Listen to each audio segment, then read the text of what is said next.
Regardez le visage de Xabi Alonso en conférence de presse. Il a peur. Xabi Alonso actuellement là, il stresse. Il n'y a pas l'homme qui stresse que Xabi Alonso est là. Mais il ne sait pas demain ce qui va se passer. On lui pose des questions, il ne peut même pas bien répondre.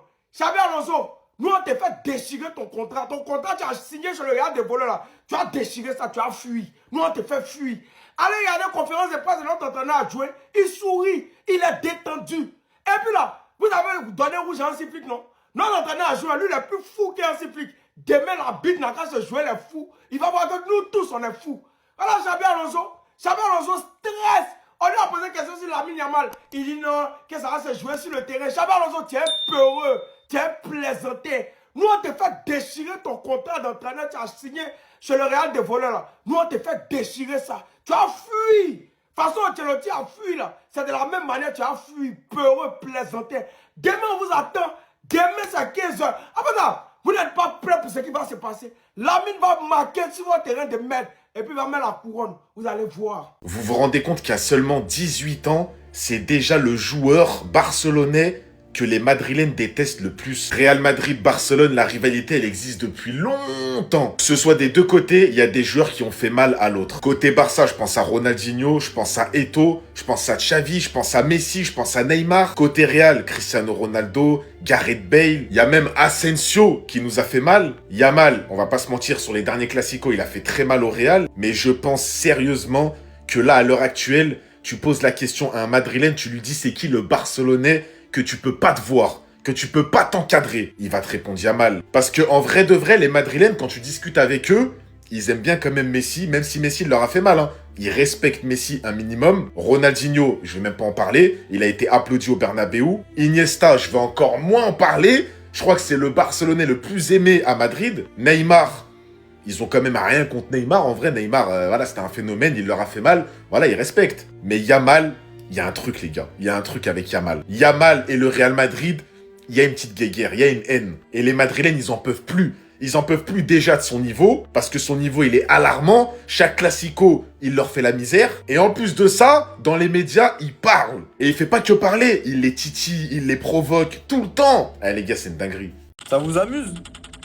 Eduardo Camavinga, quand Yamal y marque, ça vous amuse? Ah, vous ressortez les images? Hein. Demain sera un autre jour. Ouais, faites autant de ralenti que vous souhaitez, pas de soucis. Je vous laisse seulement voir les images du jour. Il est trop excité en fait. Il fait des toupies, des câlins Arda. Regardez tapotement sur les smiles, tout. En fait, est-ce que vous êtes prêts? Vous êtes prêts ou pas? Même Vini, tellement il dit lâche-moi mon frère, Mano.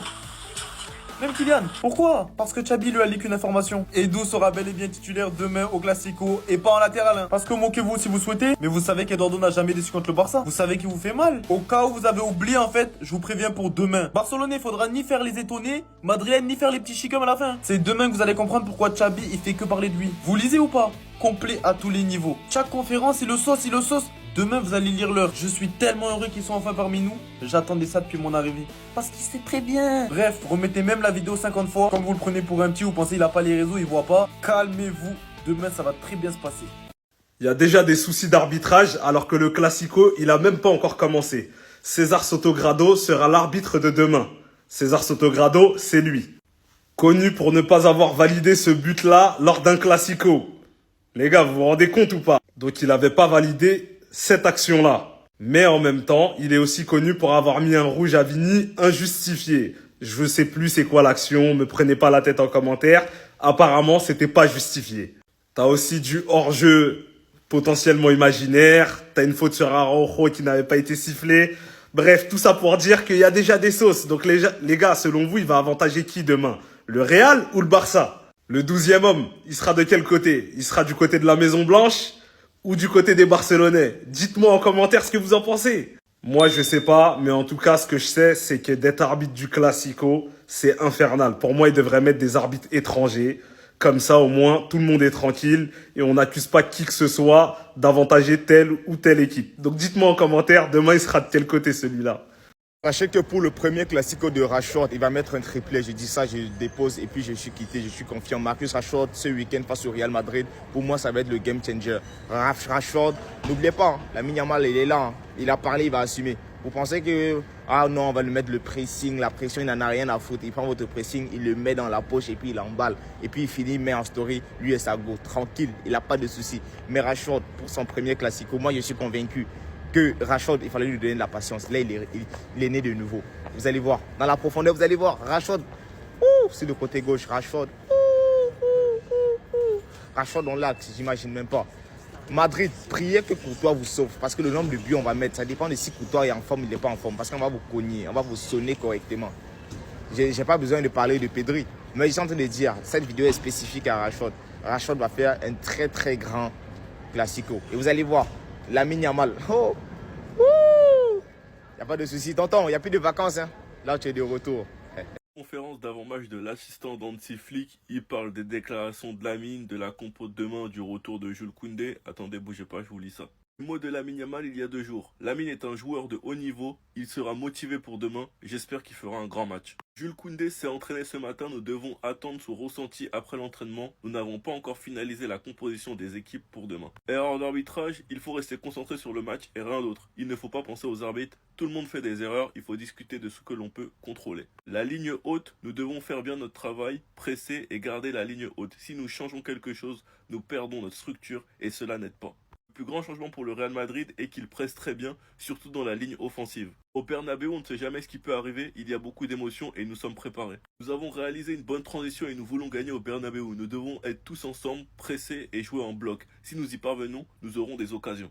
Il a parlé de Carreras et il a déclaré que Lamine l'a affronté et qu'il avait bien joué. Il a dit que le plan c'est de faire jouer Ferran Torres demain, mais qu'ils verront demain s'il sera prêt. Même si Flick est suspendu et qu'il va nous manquer, c'est un honneur pour lui d'être sur le banc pour le Classico, c'est ce qu'il a déclaré aussi. Et voici l'arbitre de demain, je ferai une vidéo sur ça. Enfin bref, sinon vous les gars, vous en pensez quoi? Enfin nous, sur cette personne, on s'ennuie. Regardez ce qui s'est passé aujourd'hui à Valdebebas, au centre d'entraînement du Real Madrid. Oh mais vous êtes pas prêts à ce qui va se passer. Toute la matinée, on voyait un grand barbu avec une pancarte, je me disais mais oh, il peut pas demander des maillots lui à son âge. Lisez, il y a écrit quoi sur la pancarte? En français ça donne ça. En mode il dit les déclarations qu'a fait Lamine Yamal dans le journal là, est-ce que ça vous a blessé? Prouvez-le, montrez-nous-le demain. C'est pour ça qu'on va gagner Classico demain en fait. Vous savez que sans lui là, c'était mort hein. Dernier Classico, on arrive en pétard, fumigène, tous les bails, on est bon qu'à parler. Pour que Lamine Yamal au final il vienne faire des calmes au Bernabéu. Et lui avec sa pancarte, c'est très bien pourquoi il fait ça hein. Pour pas que comme l'année dernière ça finisse comme ça. Ça là ça veut dire la honte. C'est ce qui avait été posé au centre d'entraînement le lendemain de l'humiliation. Un an que le poteau avec son appareil dentaire, il se berre sur nous. Tout ce qu'on a trouvé à faire pour répondre, c'est de le siffler demain.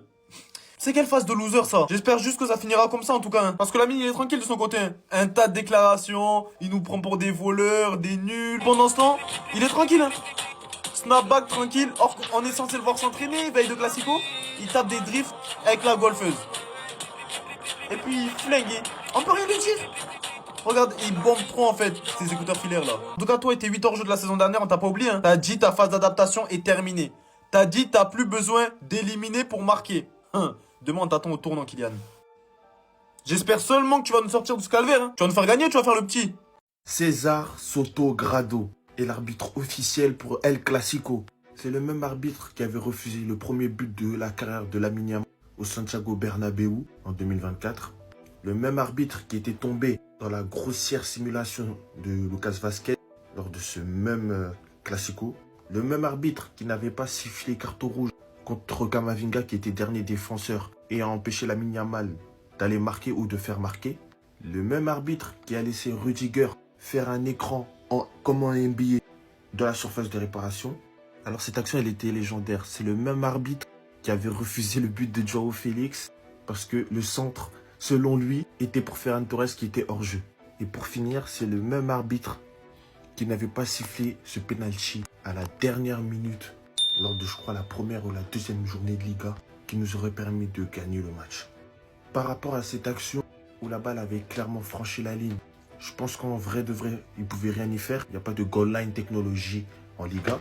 Mais cet arbitre, je pense que c'est le plus approprié selon moi, parce que c'est un arbitre, il n'aime pas parler avec les joueurs. Les joueurs du Real, ils adorent parler. C'est un arbitre qui distribue en moyenne 5 cartons jaunes par match et qui fait en sorte d'être sûr de ses décisions et parfois n'hésite pas à aller voir la VAR. C'est-à-dire que pour moi, c'est l'arbitre qui est le plus neutre pour ce genre de rencontre. C'était Jorginho du Brasil. Dites-moi ce que vous en pensez. Même s'il a eu des décisions litigieuses par le passé, on va espérer qu'il va faire un bon match. Bao!